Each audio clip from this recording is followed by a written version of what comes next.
আসসালামু আলাইকুম রহমতুল্লাহি অবরকাতুহু। সম্মানিত দর্শক, আমাদের মধ্যে নোবেল পুরস্কার নিয়ে এক ধরনের মিথ কাজ করে।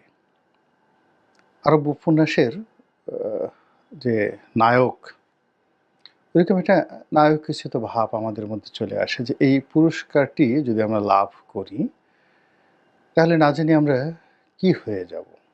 কিন্তু বাস্তবতা হলো যে এই পুরস্কারের যিনি হোতা, প্রতিষ্ঠা করেছিলেন আলফ্রেড নোবেল, যিনি মূলত ডিনামাইট আবিষ্কারক ছিলেন, একটা বোমা। তো তিনি যখন এই বোমাটি আবিষ্কার করেছিলেন, তখন তার মনের মধ্যে একটা ভালো চিন্তা ছিল যে এই বোমার সাহায্যে তিনি বড় বড় পাহাড় ভেঙে ফেলবেন এবং সেই পাহাড় ভেঙে ওখান দিয়ে রাস্তা তৈরি হবে, জনপথ তৈরি হবে ইত্যাদি নানা রকম ভালো চিন্তা। কিন্তু বাস্তবে দেখা গেল যে তার এই আবিষ্কারের ফলে তিনি অনেক অর্থ উপার্জন করলেন বটে, কিন্তু যারা এই আবিষ্কারটিকে কিনে নিল, তারা এটিকে যুদ্ধের ক্ষেত্রে যখন ব্যবহার করলে, তখন তার মন বিষণ্ণতায় ভরে গেল। তখন তিনি তার সারা জীবনের যে অর্থ, সেই অর্থগুলো মানব কল্যাণে ব্যয় করার জন্য জীবনের বিভিন্ন ক্ষেত্রে যারা সফলতার চরম পরাকাষ্ঠা দেখান, যেমন শিল্প, সাহিত্য, সংস্কৃতি, জনকল্যাণ, মানব কল্যাণ, তারপরে চিকিৎসা বিজ্ঞান, পদার্থবিজ্ঞান ইত্যাদি অনেক বিষয়। তো তিনি তার সমস্ত সম্পত্তি দান করে গেছেন বটে, এবং এজন্য একটা কমিটি তিনি যে তার উইলে রেখে করে গেছেন, সেই কমিটি এখন দায়িত্ব পালন করছে। তো উনার যে দেশ ছিল, সেই দেশ সুইডেন মূলত এই পুরস্কারটি দেয় না। এই পুরস্কারটি দেয় হলো নরওয়ের যে গভর্নমেন্ট, তারা। এইভাবেই মূলত নোবেল কমিটি তাদের কার্যক্রম চালিয়ে আসছে। কিন্তু অবাক করার ব্যাপার হলো যে এরকম একটি মহৎ কর্মের সঙ্গে পশ্চিমা সাম্রাজ্যবাদের নীতি, বিশেষ করে আমেরিকার যে কর্তৃত্ব কিভাবে যে ঢুকে পড়েছে, এটা আমি বলতে পারবো না। এর কারণ হলো নোবেল পুরস্কার নিয়ে প্রায় সব পুরস্কার নিয়ে বিতর্ক হয়, সব পুরস্কার নিয়ে বিতর্ক হয় এবং এখনও আছে। এমনকি চিকিৎসা বিজ্ঞানে যাদেরকে দেওয়া হয়, পদার্থবিজ্ঞানে যাদেরকে দেওয়া হয়, রসায়নে যাদেরকে দেওয়া হয়, সাহিত্যে যাদেরকে দেওয়া হয়, এগুলো নিয়ে নানা রকম কথা রয়েছে যে এরা সবসময়টিতেই পশ্চিমাদের মদদপুষ্ট। কিন্তু নোবেল পুরস্কারের মধ্যে সবচেয়ে খারাপ, মন্দ নজির যে পুরস্কারটি স্থাপন করেছে, সেটি হলো নোবেল শান্তি পুরস্কার। বলা হয়ে থাকে এই পুরস্কারটি যাদেরকে দেওয়া হয়, তাদের দ্বারা পশ্চিমারা সারা দুনিয়াতে অশান্তির সৃষ্টি করার জন্য মূলত একটা বিষ বৃক্ষ তৈরি করার যে প্রকল্প, এই প্রকল্পে প্ল্যান্টেশন এবং ওয়াটারিং, এই দুটো কাজ করে এই পুরস্কারের মাধ্যমে, সমালোচকরা বলেন। আমি নিজে দেখিনি যে যারা শান্তি পুরস্কার পেয়েছেন, হাতে গোনা দুই একজন ছাড়া, তারা এই পৃথিবীতে খুব বেশি শান্তি প্রতিষ্ঠা করে ফেলেছেন। যেমন মাদার তেরেসাকে নোবেল শান্তি পুরস্কার দেওয়া হয়েছিল, ইটস ওকে। কিন্তু পাক ভারত উপমহাদেশে মানব কল্যাণে মাদার তেরেসার চাইতেও অনেক অনেক প্রাজ্ঞ, জ্ঞানী, গুণী এবং বিশাল, যাকে বলা হয় যাদের কর্মযোগ্য রয়েছে। আপনি যদি মনে করেন হাজী মোহাম্মদ মহসিন ট্রাস্ট,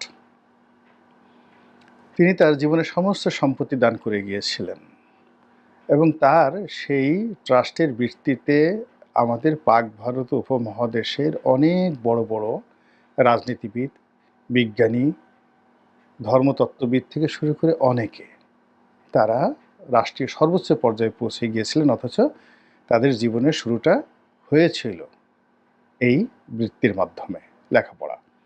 তো এরকম আমি হাজী মোহাম্মদ মহসিন ট্রাস্টের কথা বললাম, আরও অনেক আছে যে বিষয়ে কখনোই পশ্চিমাদের নজর যায় না। কিন্তু তারা খুঁজে খুঁজে একজন ইউসুফ মালালা জাইকে বের করবে। তারা সেই পুরস্কার দেবে যাকে বলা হয় নেলসন ম্যান্ডেলাকে, কিন্তু সেই পুরস্কারটিকে আবার একটু হালকা করার জন্য সঙ্গে আবার একজনকে খ্রিস্টান পাদ্রীকে তারা দেশমন টুটু তাকে জড়িয়ে দেবে। তারা ইয়াসির আরাফাতকে পুরস্কার দেবে, তার সঙ্গে সঙ্গে ইসরায়েলের প্রধানমন্ত্রী তাকেও একত্রে জড়িয়ে দেবে সেই শান্তি চুক্তির জন্য। তো এইরকম অশান্তি সারা দুনিয়াতে, তারা সেই অশান্তি। আমেরিকার কেউ প্রেসিডেন্ট হলেই বেশিরভাগ প্রেসিডেন্টই এই পুরস্কার তিনি পেয়েছেন। George W Bush, Barack Obama, Bill Clinton, আবার এখন এবছর শোনা যাচ্ছে যে ডোনাল্ড ট্রাম্পও শান্তি পুরস্কার পাবেন।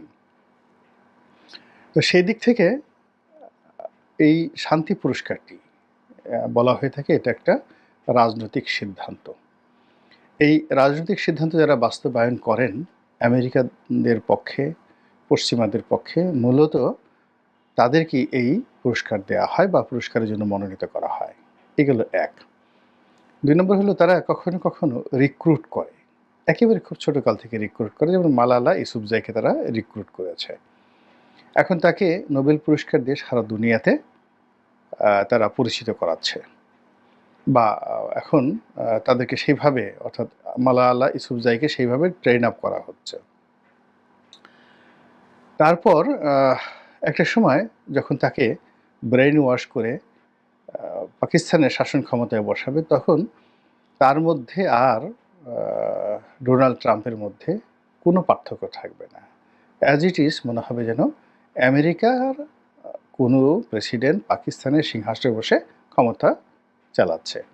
তো এভাবে তারা প্ল্যান্টেশন করে, যেমন তারা দালাই লামা, তিব্বতের দালাই লামা, এখন সেই দালাই লামাকে তারা পুরস্কার দিয়েছে এবং সেটা দিয়ে এই তিব্বতকে একটা বিষ বৃক্ষে তারা পরিণত করেছে এবং দালাই লামাকে ভারতে স্থান দিয়ে চীনের সঙ্গে ভারতের যে বিরোধ তারা তৈরি করে রেখেছে, ফলে দুটো রাষ্ট্রের তাদের জিডিপির একটা বিরাট অংশ শুধুমাত্র একটা নোবেল পুরস্কারের কারণে শেষ হয়ে যাচ্ছে। ভারতেরও শেষ হয়ে যাচ্ছে আর চীনেরও শেষ হয়ে যাচ্ছে।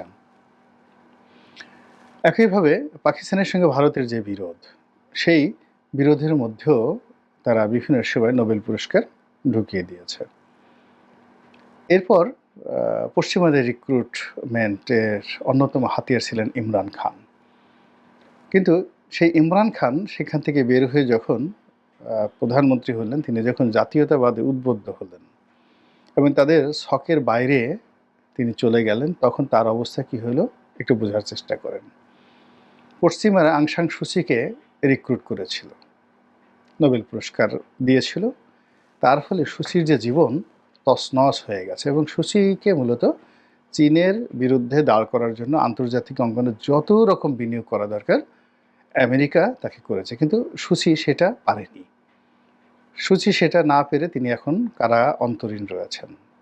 এখন আবার তাকে কারাগার থেকে বের করে নতুন একটা রোহিঙ্গা রাজ্য করে, একটা খ্রিস্টান রাজ্য করে, তারপর মায়ানমারকে টুকরো টুকরো করে সুচিকে যে নোবেল পুরস্কার দেওয়া হয়েছে সেই নোবেল পুরস্কারের দায় তাকে শোধ করতে হবে।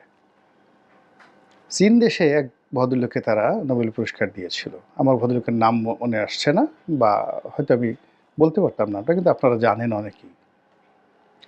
এখন চীন তো এই সমস্ত ব্যাপারে একেবারে পাক্কা খেলোয়াড়। তারা যখনই দেখলো যে এই তাদের দেশেও শান্তির নোবেল পুরস্কার ঢুকিয়ে দিয়েছে চীন দেশে, সঙ্গে সঙ্গে চীন সরকার তাকে অ্যারেস্ট করে রেখেছে। এখন আমেরিকা যদি মাথা কুটে কুটে মরেও যায়, চীন তাকে ছাড়বে না। এই অবস্থা হলো সেখানে তারা করেছে। তো সব মিলিয়ে এই যে নোবেল নামক যে উপহারটি, ইনভেস্টমেন্টটি, মনুমেন্টটি, এটি শান্তির কথা বলা হলেও যে শান্তির যে পায়রা, এই পুরস্কার দেখলে কতটা খুশি হয় আর কতটা ভয় পায়, এটা আর কিছুদিনের মধ্যেই হয়তো আমাদের বাংলাদেশের জনগণ টের পেয়ে যাবেন। যেটা বলছিলাম যে এই হঠাৎ করে এই কথা মনে হলো কেন, মনটা ভীষণ রকম খারাপ।